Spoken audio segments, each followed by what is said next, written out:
Welcome back to our channel. Today, we have an exciting topic to discuss on the 1994 D 1 cent coin in good condition and its significant value at heritage auctions.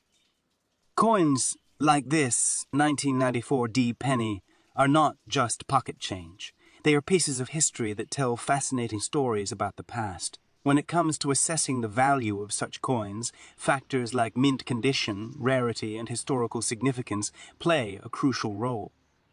In 1994, the Denver Mint produced a limited number of these pennies, making them relatively scarce compared to other years. A 1994 D 1 cent coin in good condition can fetch a price well above its face value.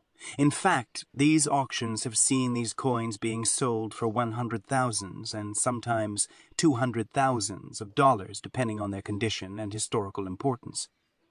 To give you a real-world perspective, let's take a look at some recent auction results. A 1994 D 1 cent coin graded as good or higher was auctioned for $200,845 just last year.